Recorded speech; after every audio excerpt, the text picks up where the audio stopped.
కోటయ్య గారికి, బాలకోటయ్య గారికి. సార్ చూసారు సార్, నిన్న 36వ సిఆర్డీ అథారిటీ సమావేశంలో కొంత గతంతో పోలిస్తే ఎట్లా వెళ్ళాలి, ఎట్లాంటి ప్లాన్ ఆఫ్ స్ట్రాటజీతో వెళ్ళాలనేది కొంత వేగంగా క్లియర్ కట్ పిక్చర్తో చంద్రబాబు గారు నిన్న అనౌన్స్ చేశారు. కొన్ని డెసిషన్స్, అలాగే నిపుణుల బృందం వచ్చి పరిశీలించింది, అన్ని పర్ఫెక్ట్గా ఉన్నాయని అంటున్నారు. మీరేమనుకుంటున్నారు? ఆ పూర్వ వైభవం సంతరించుకోబోతోందా?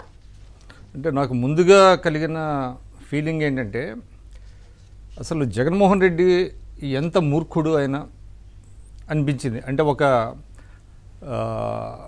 దాన్ని ఏమంటారు, ఒక పాడి కొండ లాంటి దాన్ని, అమరావతిని ఏ విధంగా ఆయన దూరం చేసుకున్నాడు, నెట్టేసుకున్నాడు, తద్వారా తన పతనాన్ని తానే కొని తెచ్చుకున్నాడు అని అనిపించింది. ఎందుకంటే అక్కడ మీరు అన్నట్టుగా ఒక సంపద సృష్టించడానికి అవకాశం ఉంది ఉన్నటువంటి దానికి కేవలం ఒక అసూయ, ద్వేషం వాళ్ళ పట్ల, రైతుల పట్ల చూపించి, ప్రభుత్వం పట్ల చూపించి దాన్ని కాలదన్నుకున్నాడు. అంతకంటే చరిత్రలో ఇంత మూర్ఖత్వంతో ఎవరూ లేరు. మనం నిన్న ఈ సందర్భంగా నిన్న అసెంబ్లీ, ఇక్కడ తెలంగాణ అసెంబ్లీలో కూడా రేవంత్ రెడ్డి గారు మాట్లాడుతూ తన స్పీచ్లో కొన్ని అంశాలు చెప్పుకొచ్చారు.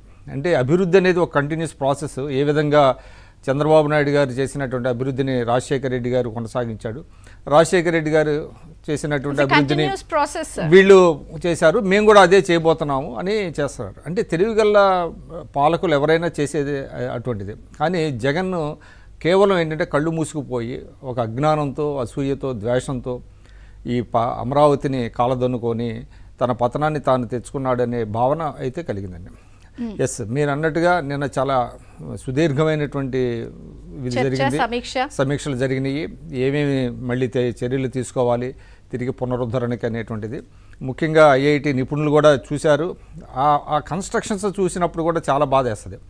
దాన్ని అలా పాడుబట్టేసి 5 ఏళ్లుగా ఉన్నప్పుడు మరి దాని యొక్క మళ్ళీ ఫీజిబిలిటీ ఏ విధంగా ఉంటుంది, అవి నివాసయోగ్యమా కాదా అనేటువంటి దాని మీద ఐఐటి నిపుణులు కూడా కొంత చెప్పారు. చాలా వరకు కూడా అవి పనికి వస్తాయి, మేము ఇంకా దాని మీద పూర్తి నివేదిక ఇవ్వలేదు అనేది చెప్పారు.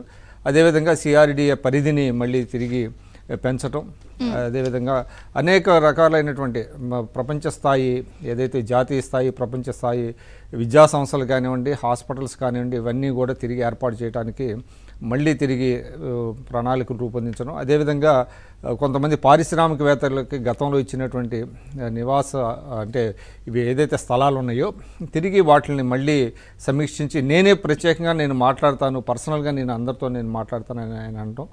అంటే ఇది వీటితో పాటు ఏంటంటే అమరావతి నిర్మాణానికి కేంద్రం 15,000 కోట్లు ఇవ్వడంతో మీకేంటంటే యాక్టివిటీ ముమ్మరంగా మొదలవుతుంది. ఇక ఆల్మోస్ట్ ఇప్పుడే మొదలైపోయింది ఆల్రెడీ. ఉన్నవి కూడా వేగంగా వస్తూ ఉంది.